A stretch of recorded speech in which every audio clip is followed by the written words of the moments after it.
podcast Kentongan. Halo pendengar setia podcast Kentongan, saat ini tengah merebak perdebatan mengenai pelaksanaan pilkada pada 9 Desember nanti. Kita harapkan pilkada ini tidak menjadi klaster baru untuk penyebaran COVID, justru menjadi gerakan perlawanan kita menghadapi COVID. Pemerintah dipandang memaksakan pilkada di tengah tingginya kasus corona. Pada episode ini kami menghadirkan Bapak Marwarar Sihaan, Hakim Mahkamah Konstitusi periode 2003 sampai 2008. Tetapi yang ketiga ini hubungan negara itu dengan warga negara yang diatur juga apa hak-hak warga negara dan apa kewajiban dan tugas negara. Kita akan membahas bagaimana sebenarnya pengaturan mengenai pilkada di dalam konstitusi dan apa yang dimaksud dengan hak konstitusional. Selamat malam Pak Marwarar Sihaan. Terima kasih Bapak sudah menerima permohonan kami untuk hari ini boleh berbincang mengenai pilkada dan hak konstitusional di tengah pandemi ya Pak ya. Ya. Pak Marwarar sebagai mantan hakim konstitusi Pak, malam hari ini boleh berbagi dengan kami. Sebetulnya ini kan semua sedang ramai nih Pak bicara mengenai pilkada di tengah era pandemi, penundaan, ada begitu banyak persoalan yang sedang didiskusikan di publik. Tapi mungkin pertama-tama kita harus mengerti dulu ya Pak, hak konstitusional itu sebetulnya apa? Mungkin Pak Maru boleh berbagi dengan kami Pak? Oh iya, jadi hak-hak konstitusional itu adalah hak warga negara yang diatur dan dimuat di dalam konstitusi. Jadi kalau kita belajar konstitusi itu kan kita diberi informasi bahwa suatu konstitusi negara itu paling tiga materi muatan yang ada itu. Satu, bagaimana membentuk lembaga-lembaga negara dengan kekuasaan-kekuasaannya kan, yang biasanya itu dibagi secara tradisional dalam 3 kelompok. 2, bagaimana hubungan antar lembaga negara itu satu sama lain dan mekanisme hubungan itu. Tetapi yang ketiga ini hubungan negara itu dengan warga negara yang diatur juga apa hak-hak warga negara dan apa kewajiban dan tugas negara. Yang hubungan inilah yang lebih intens sebenarnya, untuk semua tujuannya adalah untuk membatasi kesewenang-wenangan negara. Jadi hak konstitusional itu tentu saja merupakan hak yang bisa dipertahankan apabila pada satu saat tertentu misalnya ada pelanggaran terhadapnya. Saya kira inilah hak konstitusional sebenarnya. Ketika orang bicara pilkada, Pak, orang kadang bicara bahwa hak memilih dan dipilih dalam sebuah kerangka pemilu itu merupakan hak konstitusional. Apa betul begitu, Pak? Oh ya, jadi secara eksplisit sih tidak disebutkan begitu, tapi di dalam konstitusi kita Undang-Undang Dasar 45 sebelum perubahan juga sudah ada pengakuan bahwa warga negara itu memiliki hak yang sama di depan hukum dan pemerintahan. Tapi kemudian di dalam Undang-Undang Dasar 45 sesudah perubahan lebih dipertegas lagi bahwa hak warga negara itu sama di dalam hukum dan pemerintahan itu, dan kemudian itu di dalam putusan Mahkamah Konstitusi disebut juga sebagai suatu hak untuk memilih dan dipilih. Jadi dalam mencari kedudukan yang sama di pemerintahan itu artinya boleh dia mengajukan diri juga untuk dipilih.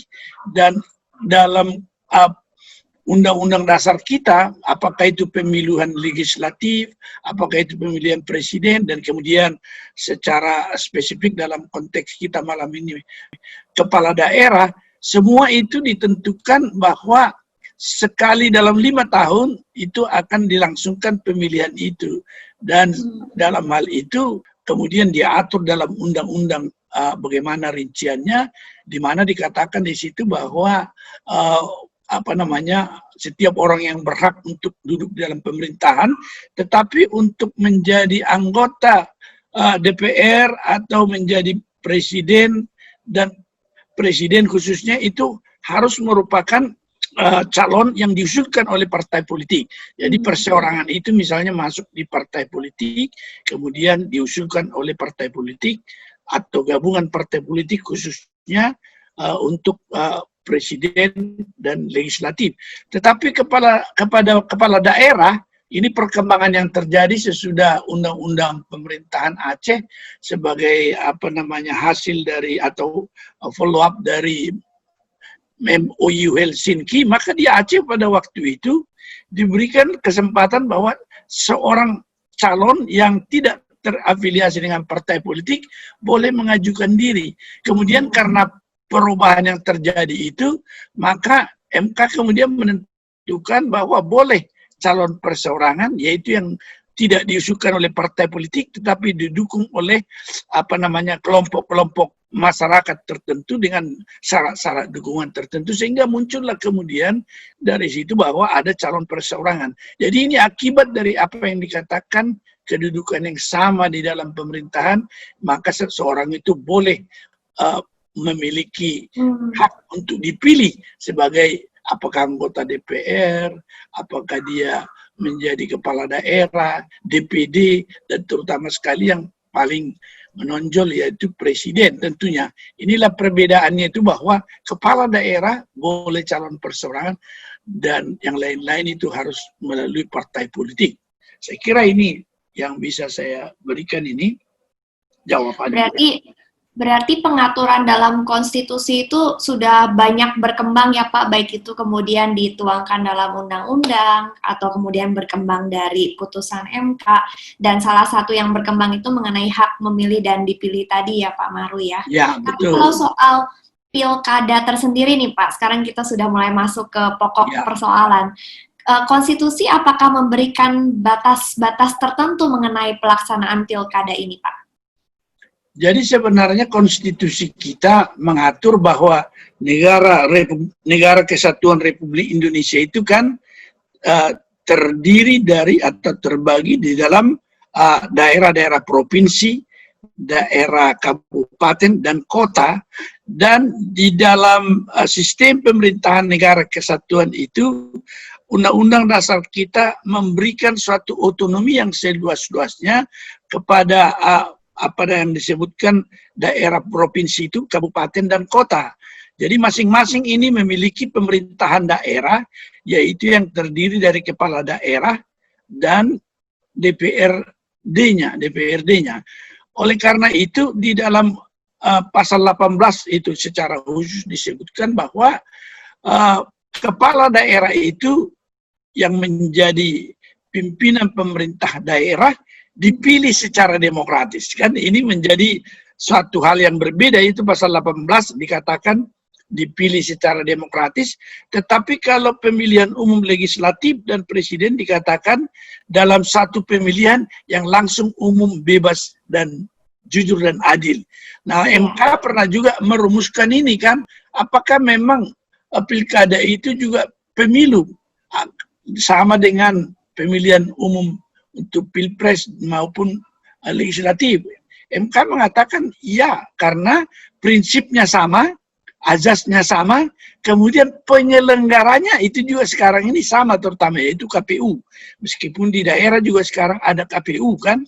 Nah, oleh karena itu dia tetap dikatakan juga suatu pemilihan umum, tetapi khusus untuk pilkada itu tentu saja bahwa dia memiliki suatu sifat khas yang saya katakan tadi, dia boleh ada calon perseorangan, dan lanjutannya itu tentu seluruhnya itu, apakah dari tahap persiapan, penyelenggaraan, semuanya itu oleh penyelenggara pemilu itu KPU, itu dibagi tahapannya dalam persiapan dan penyelenggaraan itu. Oleh karena itu, kita melihat bahwa pilkada itu juga sebagai bagian yang kemudian oleh MK sebenarnya dikatakan sekarang kalau sengketanya dulu semuanya kepada MK, tadi konsekuensi dari pernyataan bahwa pilkada itu juga adalah pemilu, maka kalau ada sengketanya di Mahkamah Konstitusi kan. Tetapi sekarang mereka menyatakan tidak lagi, tapi belum dibentuk suatu badan baru untuk itu. Nah, inilah perkembangan-perkembangan terbaru yang terjadi dalam pilkada ini, yang memang dikatakan bahwa pilkada itu adalah suatu pelaksanaan daripada pemilihan kepala daerah yang memimpin pemerintahan di daerah dalam otonomi yang seluas-luasnya. Barangkali yang perlu dilihat di sini bahwa salah satu instrumen penyelenggaraan pemerintahan daerah itu bahwa pemerintah daerah berhak untuk membuat peraturan daerah, ya kan, dalam menyelenggarakan otonomi, dan juga dalam hal ini secara lebih spesifik lagi yaitu dalam membuat suatu anggaran pendapatan dan belanja daerah. Ini yang paling penting sebenarnya, kewenangan itu yang diberikan kepada daerah, sehingga sebenarnya lebih spesifik lagi pemilihan kepala daerah itu adalah yang dilakukan secara demokratis. Itu yang menjadi persoalan kita sekarang itu bahwa yang diberi mandat untuk membuat peraturan daerah, terutama sekali dalam pembentukan perumusan anggaran pendapatan dan belanja daerah, itu adalah seorang bupati yang diberi mandat di dalam pemilihan yang demokratis tadi. Saya kira sementara itu jawaban saya, Mbak Fiona. Iya, berarti menarik ya Pak, di sini konstitusi berkata pilkada itu dilaksanakan secara demokratis. Berarti kan caranya bisa bervariasi ya Pak, tidak harus pemilihan langsung. Nah ini jadi menyambung ke diskusi kita malam hari ini Pak. Kan ada ada perdebatan di publik mengenai pelaksanaan pilkada tahun ini karena di tengah pandemi begitu. Kemudian ada keinginan publik untuk menunda demi alasan kesehatan, tapi kemudian itu seolah-olah berbenturan dengan hak konstitusional tadi, bahwa ada hak untuk memilih dan dipilih. Kemudian tadi Pak Maru juga membahas kenapa pilkada ini penting, karena itu kemudian untuk memilih kepala daerah yang kepadanya ada mandat untuk menyelenggarakan otonomi dan berbagai tugas pemerintahan di daerah tersebut. Bagaimana Pak Maru melihat dilema ini nih Pak?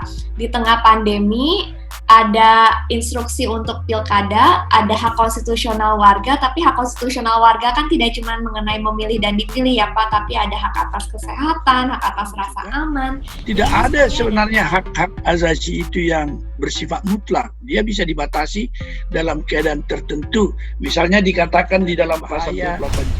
Itu sebabnya maka di seluruh dunia ada yang disebutkan state of emergency, terutama di seluruh dunia sekarang. Ya, civic education itu tentu menjadi suatu bagian yang harus dilakukan juga. Perbincangan ini masih akan berlanjut di episode berikutnya. Kita akan mendalami lebih jauh persoalan penyelenggaraan pilkada di tengah pandemi.